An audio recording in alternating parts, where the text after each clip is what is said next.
우리 누가복음 17장을 함께 같이 보겠습니다.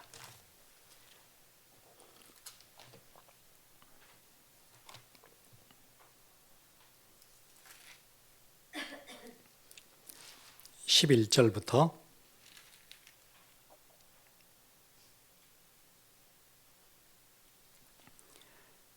19절까지 우리 함께 같이 보겠습니다.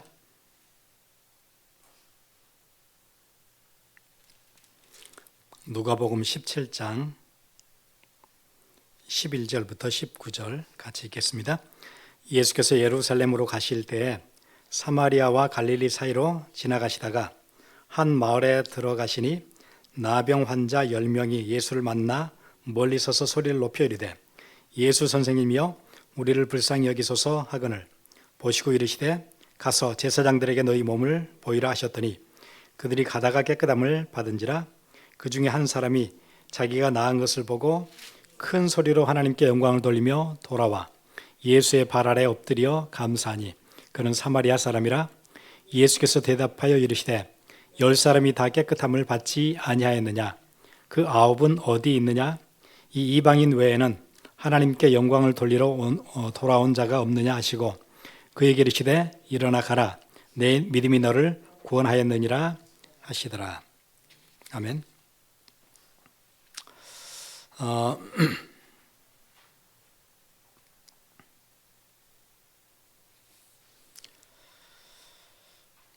오늘 본문에 아마 예수님께서 예루살렘에 내려가시는 아마 마지막 내려가시는 거였을 거예요. 십자가지로 가시는 것 말고는 사역에서는 마지막 예루살렘으로 가시는데 아마 보도쯤 되는 것 같아요. 그러니까 이쪽이 갈릴리고 그 밑에가 사마리아고 저 밑에는 이제 예루살렘 쪽일 텐데 갈릴리를 지나서 사마리아 땅에 들어왔던 어느 보더라인 쪽인 것 같은데 일단 사마리아에 들어오셨어요. 그런데 한 마을에 들어가니까 오늘 성경에 보니까 나병 환자 10명이 예수를 만나 멀리 서서 소리를 질러요. 예수 선생님이여 우리를 불쌍히 여기소서 하거늘. 멀리 서서 이 말 한마디에 이 사람들의 처지가 그냥 보여요. 왜냐하면 나병 환자들은 유대 사회에서 사람들과 가까이 할 수 없었고 사람들이 지나갈 때 어디를 통과해야 될 것 같으면 반드시 자기들이 나병 환자라고 얘기를 해야 돼요. 그럼 사람들이 다 물러서겠죠. 사람들 없는 대로 지나다녀야 돼요. 감염이 될 수 있으니까.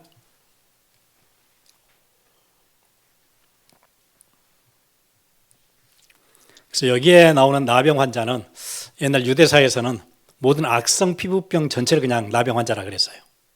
그 중에서는 지금 이제 21세기에 얘기하는 한센스 병도 나병에 들어가고 꼭 우리가 알고 있는 한센스가 아니어도 악성 피부병 종류는 그냥 나병 환자예요. 이 사람들은 오늘 본문에 보니까 10명이 있었는데 그 중에 보니까 10명 중에 9명은 유대인이에요. 그리고 1명은 사마리아 사람이에요, 보니까. 그런데 이들이 함께 같이 지내는 것 같아요. 건강한 사람일 것 같으면 함께 지내진 않죠. 사마리아와 갈릴리나 예루살렘 쪽에 있는 사람들은 유대인들은 함께 하지 않아요. 그리로 지나가지도 않아요. 아예 말도 같이 섞질 않아요. 어떻게 함께 생활을 해요? 그게 이제 나병 환자가 가지고 있던 그 시대의 상황인 것 같아요. 자기들의 출생이 사마리아에서 태어났는지 유대 땅에서 태어났는지와 상관없이 유대 사람도 유대사에서 쫓겨났고 사마리아 사람도 사마리아에서 쫓겨났고 그러니까 함께 살게 된 거예요. 상황이 정말 어려운 사람이죠. 어디서 태어나는가가 중요하잖아요.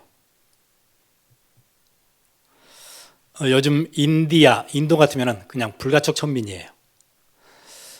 카스트 제도에서 제도 안에 들어가지도 않는 더 밑에 단계, 불가촉 천민. 이거는 이제 사람 취급을 받지 못해요. 동물하고 똑같아요.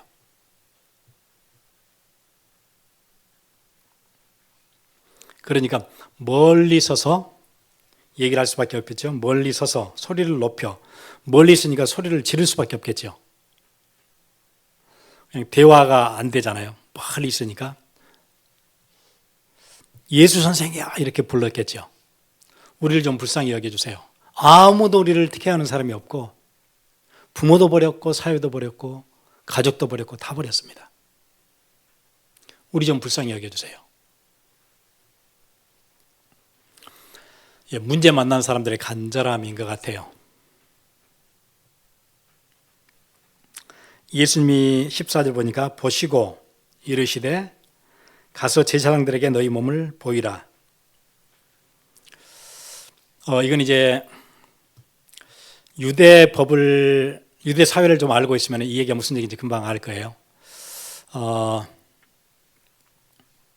이 사람들이 사회로 다시 돌아가려면 혹시 악성 피부병이나 나병에 걸렸다 할지라도 낫고 나면 어디 가서 컨펌을 받아야 되냐면은 제사장에 가서 자기 몸을 다 컨펌을 받아요. 진짜 다 나았네. 제사장이 인정을 해주면 그때 이 사람은 자기에 있는 마을로 돌아갈 수 있어요. 그러기 전에는 못 돌아가요. 여기서 그러니까 예수님이 뭐라고 얘기하세요? 제사장에게 가라 그러죠. 보시고 이르시되 가서 제사장들에게 너희 몸을 보이라. 무슨 얘기죠? 고쳐주신다는 얘기예요. 네 몸을 가서 제사장에게 보여라. 그러니까 갈릴리하고 사마리아 보도에 있는 사람들이 사마리아 땅을 관통해서 어디까지 와요? 제사장들이 주로 일하고 있는 예루살렘까지 쭉 내려와야 돼요. 며칠을 가야 되겠죠. 그래서 이제 내려가기 시작해요. 그런데 그들이 가다가 깨끗함을 받은지라. 가는 길에 깨끗함을 받아요. 그러니까 한 사람이 소리를 지르죠.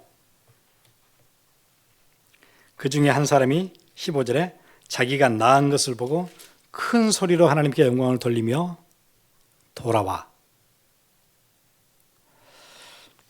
그럼 돌아올 때 혼자 몰래 오지는 않았을 거예요. 지금 뭐라고 얘기하죠? 큰 소리로 하나님께 영광을 돌리며 돌아와. 그럼 이제 거의 10중 8구 사람들에게 가자고 얘기했겠죠. 와, 예수님이 진짜 우리를 고쳐주셨다. 지금 이렇게 됐잖아. 우리 다 나았잖아. 돌아가자. 그런데 나머지 9은 거절해요. 자기들에게 급한 것은 뭐예요? 문제 해결이에요. 빨리 제사장을 만나서 컨펌을 받아야 돼요. 그래야 내가 뭐 할 수 있죠? 내 커뮤니티로 돌아갈 수 있어요. 그리고 내 인생이 이제 다시 시작할 수 있어요. 그래야 문제가 완벽하게 해결이 돼요.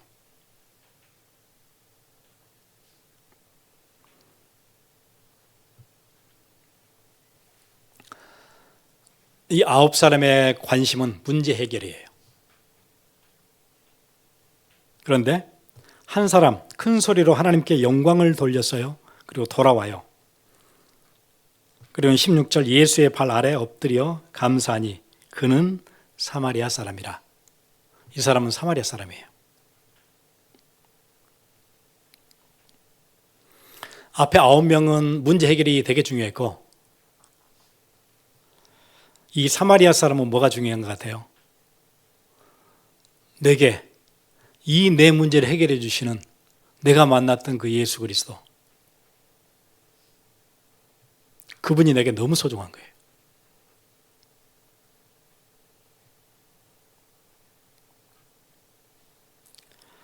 그래서 오늘 제목을 누가복음 17장을 같이 보면서 그 9은 어디 있느냐 그렇게 제목을 달았어요. 왜냐하면 우리는 이 본문을 읽으면 당연히 우리는 누구예요? 예수님께로 돌아간 한 사람의 문둥병자예요. 그럼 이 본문에서 우리가 뭘 얻을 수 있어요? 얻을 수 있는 게 아무것도 없어요. 그냥 위로예요. 참 9명의 문둥병자는 희한한 사람들이네. 그거 말고는 얻을 게 없어요. 늘 우리는 성경을 이렇게 보는 것 같아요. 나는 늘 한 사람의 문둥병자, 예수님께로 다시 돌아갔던 한 사람의 문둥병자고 다른 사람들은 9명이에요.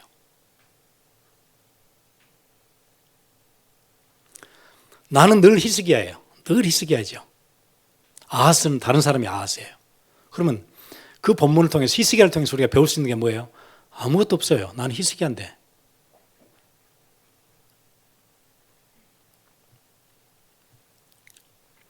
나는 언제나 모세거든요. 언제나 모세예요. 불신앙은 누가요? 그 이스라엘 백성들이 했던 거죠. 나는 늘 모세예요.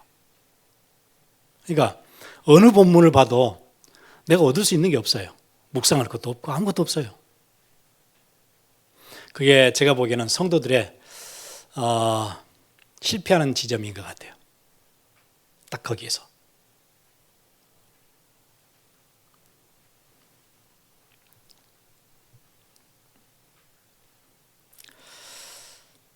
그런데 여러분 이 본문을 이번 주에 한번 계속 묵상해 보세요. 묵상을 하면 뭐가 발견되어지냐면은 9명 중에 내가 있네? 그게 보이기 시작할 거예요. 9 중에 내가 거기 들어있네? 내가 이 사람이었구나. 문제 해결에 급급했구나. 나 그렇게 살아왔구나. 하나님과의 관계가 중요했던 게 아니고 문제 해결이 중요했구나, 내 인생에는. 문제만 만나면 간절해져요. 얼마나 간절해요. 문제 해결해야 되니까. 그런데 딱 거기까지예요. 관계는 아니에요. 늘 내 관심은 문제 해결이에요. 문제 해결해 주면 감사해요. 딱 거기까지. 그런데 딱 거기까지. 그 뒤에 이어서 하나님과의 관계를 맺고 싶은 건 아니에요. 문제 해결까지만 딱 원해요.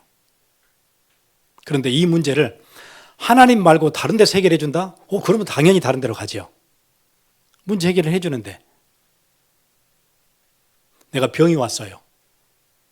근데 이 병을 수술을 하면은 될 것 같아요. 그럼 어디로 가죠? 하나님과 관계는 내려놓고 병원 갈 거예요.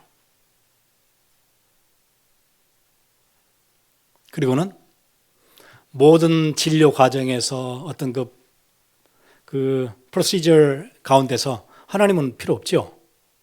어쩌든지 잘 돼야 돼요. 누구랑요? 의료진들하고 이게 잘 어포인먼트가 잘 되고 수술 날짜가 잘 잡아지고 보험 관계가 해결이 잘 되고 그거예요. 문제 해결이 되면 되니까. 하나님은 관계는 어떻게 됐어요? 그건 이제 오래됐죠. 이제 저쪽에 있죠. 그러니까 우리가 원하는 것은 하나님과 관계가 아니에요. 보니까 뭐예요? 문제 해결을 원하고 있어요. 그럼 우리는 어디 안에 있는 거예요?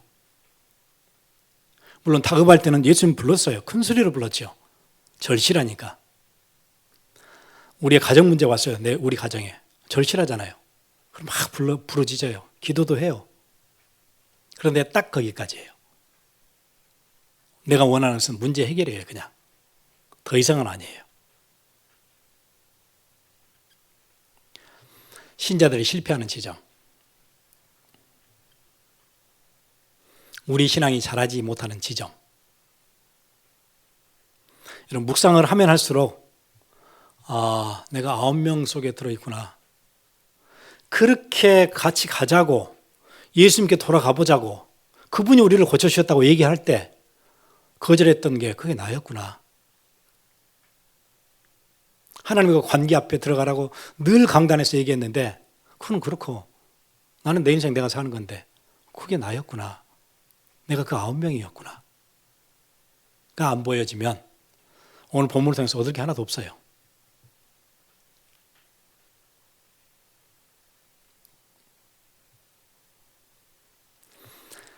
제사장에 가서 몸만 보이고 확인만 딱 되어지면 이 문제는 딱 끝이에요. 더 이상 원하는 게 없어요, 이제. 제사장에게 몸을 보이고 예수님께 돌아갈까요? 돌아갔으면 이 본문이 아마 이렇게 안 써 있을 거예요. 안 돌아가죠.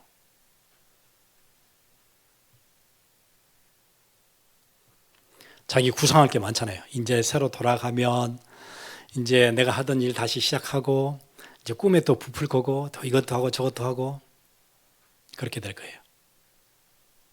그러니까 문제 해결을 원하는 거예요. 문제 해결.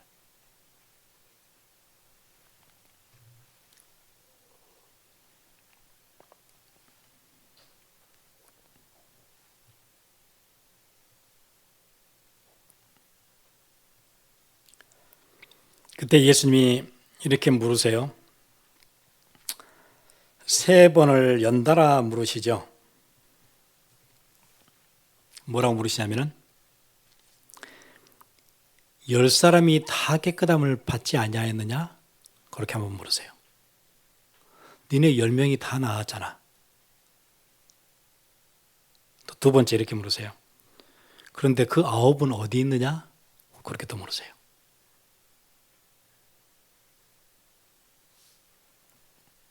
그 다음에는 이 이방인 외에는 하나님께 영광을 돌리러 돌아온 자가 없느냐?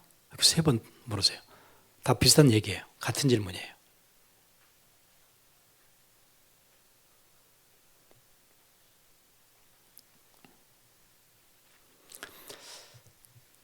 아마 이 본문의 대부분의 목사님들은 감사하는 신앙인이 되자, 뭐 이제 그런 걸 거예요.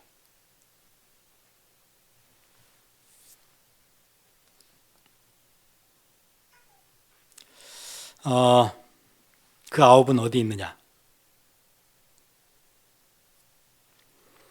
예, 계속 이렇게 물으시는 그 물음이 우리한테 물으시는 물음이었으면 좋겠어요. 그렇게 들렸으면 좋겠어요. 10명이 다 나음받지 않았느냐? 그런데 그 9은 어디 있느냐? 왜 이 이방인 말고 하나님께 영광을 돌리러 온 자는 이제 없느냐?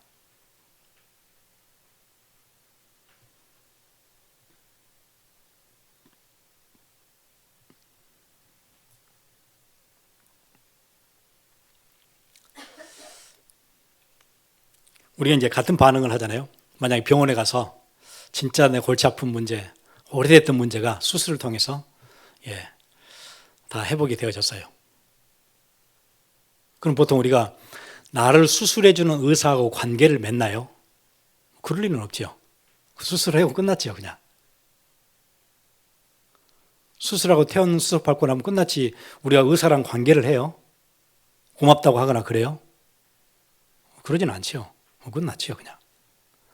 그런 관계로 맺는 것 같아요. 우리의 신앙생활이. 우리가 의사한테 갈 때 막 가서 얘기하고 뭐 어포인트먼트 잡고 뭐 열심히 하죠. 신앙생활이 열심히는 해요. 딱 거기까지. 그 뒤로 관계를 맺고 싶어 하거나 그러지 않는, 딱 우리 의사 만나듯이, 문제 해결해 주는 사람 만나듯이.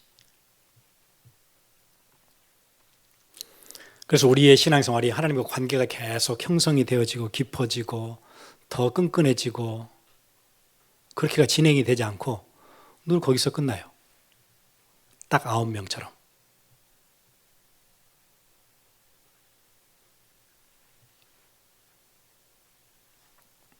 그럼 이제 하나님이 어떤 일을 맡기실 때 누구한테 맡기실 것 같아요?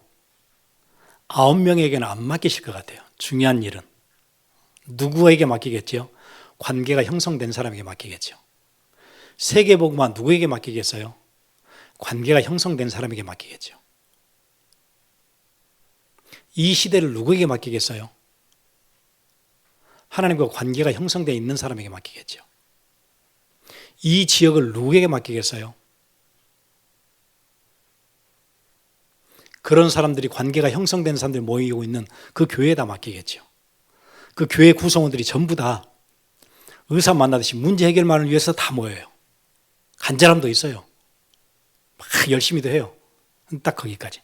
그 선을 넘지는 않죠. 딱 거기까지 냉정하게. 거기다가 그 지역을 맡겨주겠어요? 아닐 것 같아요.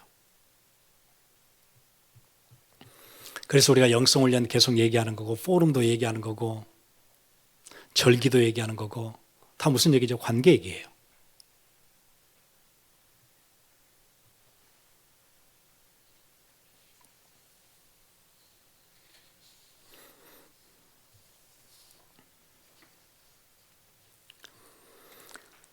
그래서 오늘 본문에 보면 이제 19절에 마지막 절이죠. 그에게 이르시되 일어나 가라. 내 믿음이 너를 구원하였느니라 하시더라.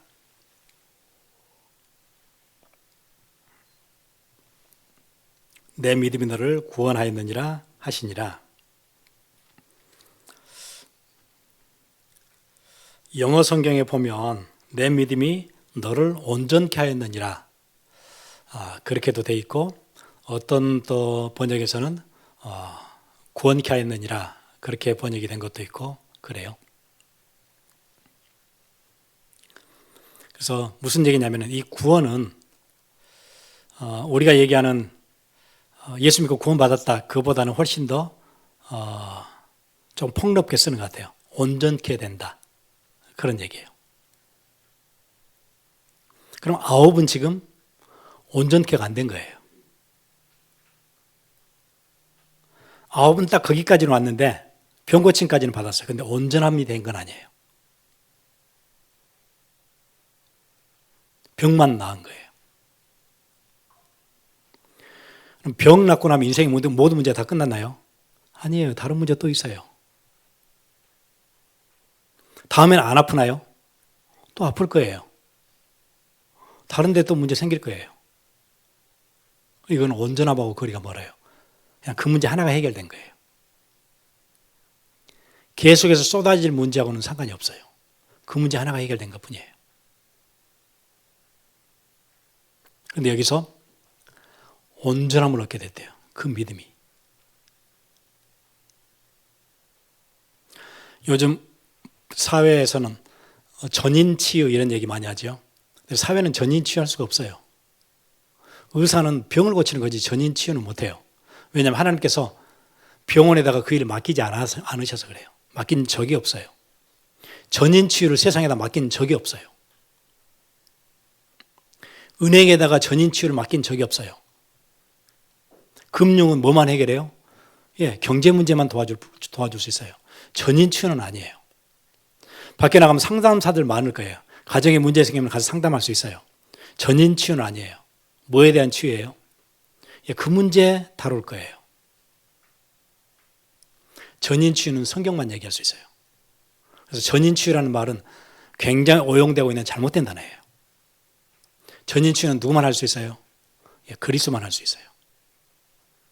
온전케 하는 것은 누구만 할 수 있어요? 복음만 할 수 있어요. 다른 것들은 문제 하나를 건드려요.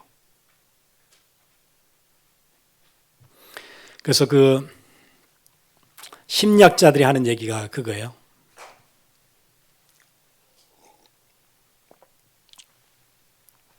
심리학은 고통에 대해서는 다루지만 행복에 대해서는 다루지 않는데요.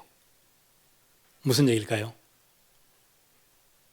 이 사람이 지금 갖고 있는 고통이 있어요. 뭐 어떤 상실감으로 오는 고통도 있을 거고, 어떤 문제로 오는 고통, 상처로부터 오는 고통이 있는데 고통을 조금 줄이는데 약을 주기도 하고 상담을 하기도 하고 고통은 다루는데 행복은 다루잖아요. 이 약을 먹으면 행복이 훨씬 더 커질 겁니다. 그런 건 없어요.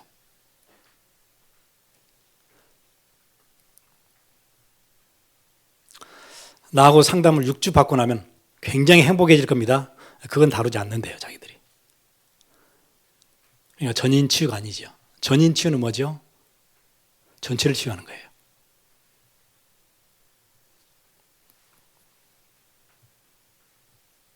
그래서 킹 제임스 버전은 그렇게 했어요. Thy faith has made thee whole. made thee whole이에요. 어떤 거죠? 우리의 전체를 다 다뤄요.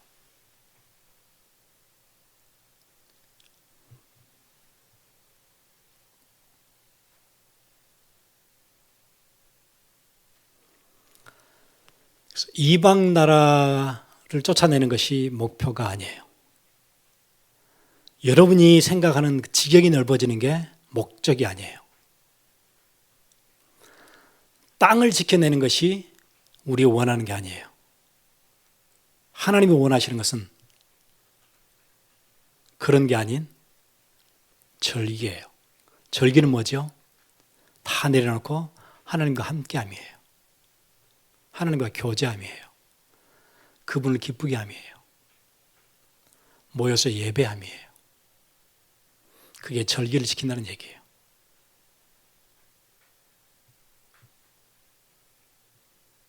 다시 얘기하면 10명 중에 1명은 절기를 지키러 갔고 하나님과 관계를 회복하러 갔고 교제를 회복하러 갔고 감사를 드리고 오늘 보니까 뭐라고 얘기하죠? 하나님께 영광을 돌리며 돌아와 예수의 발 아래 엎드려 경배도 있었고 하나님께 영광도 있었고 엎드려 감사하니 감사도 있었고 모든 절기가 여기 다 들어있잖아요.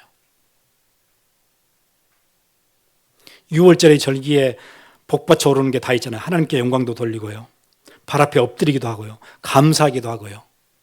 예, 절기에 필요한 것들이 여기 다 들어있잖아요. 이게 안 되는 9에게 안타까운 마음으로 예수님 계속 물으시잖아요. 3번이나. 그 9은 다 어디 갔느냐? 10사람이 다 고침 받은 거 아니었느냐? 너 알잖아. 10사람 다 그때 고침 받았잖아. 가는 길에. 그래 너 기뻐 소리 질렀잖아 너희들. 그런데 돌아가자고 얘기하는 건 다 거절하고 갔잖아. 네, 그 음성이 여러분의 심령에 들려졌으면 좋겠어요.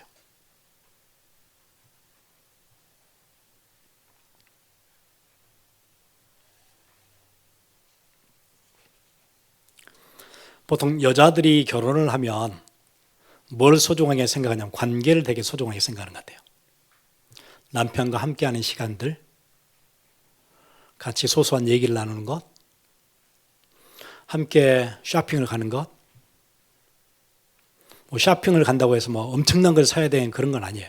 작은 거라도. 물론 이제 작은 것 중에는 뭐 다이아몬드 이런 것도 있지만 작은 일상을 서로 나누는 것, 그런 것들을 여자들은 되게 소중하게 생각해요. 남자들은 아니 월급 다 갖다 줬잖아. 나는 지금 일에 바쁜데 자꾸 언제 집에 들어오느냐 얘기하고 주말에 시간 보낼 수 있냐 얘기하고 쇼핑 가면은 나는 에너지 다 떨어져서 뭐 끌려다녀야 되고 그걸 왜 가야 되냐고 하고. 근데 여자들이 뭐 원해요? 그게 아니고 함께 하는 거. 아이들과 함께 놀이터에 같이 가는 거. 함께 패스트푸드에 앉아서 서로 얘기하면서 웃고 그런 소소한 시간들. 그거 원한다 그거잖아요. 거의 갈등은 거기서 다 일어나는 것 같은데요. 그런데 우리가 그렇게 주장을 하면서도 하나님과의 관계에 있어서는 문제만 해결해 주라 그거예요. 그냥 월급 봉투만 갖다 주라 그거예요. 관계는 더 이상 들어가기 싫은 거예요. 딱 거기까지. 우리는 남편에 대해서는 그렇게 얘기하는데 실제 하나님과의 관계에서는 그렇게 하지 않는 것 같아요. 이런 묵상을 통해서 많은 것들을 볼 수 있을 거예요.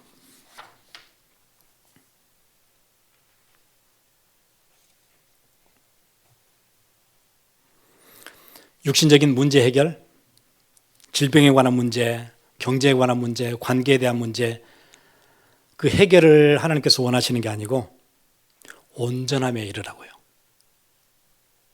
그래서 수고하고 무거운 짐진 자들아. 그 다음에 연결이 뭐예요? 관계를 회복하자. 그렇게 얘기하시잖아요. 수고하고 무거운 짐진 자들아, 내가 짐 내려줄게. 수고를 내가 덜어줄게. 가 아니고 다 내게로 오라. 내가 너희를 쉬게 하리라. 나는 마음이 온유하고 겸손하니 멍에를 같이 매자. 멍에가 뭐죠? 소들 둘을 같이 이렇게 목을 이렇게 묶는 거잖아요. 같이 가자.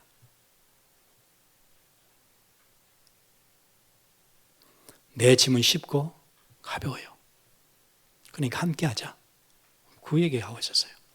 수고하고 무거운 짐이 있으면 우리는 뭐만 생각해요? 수고를 없애주시고 무거운 짐을 내려주시고까지예요. 다 내게로 오라는 그거는 아니에요. 그냥 9명이에요. 혹시 우리 그렇게 살아왔다면 하나님, 이번 주에 내가 보니까 9명 중에 들어있었네요. 나는 늘 나하고 상관없다고 생각했는데 그게 아니었네요. 멍에를 같이 메고 하나님과 같이 동행하는 새로운 한 주 시작하겠습니다. 우리 그렇게 같이 기도했으면 좋겠습니다. 우리 기도하겠습니다.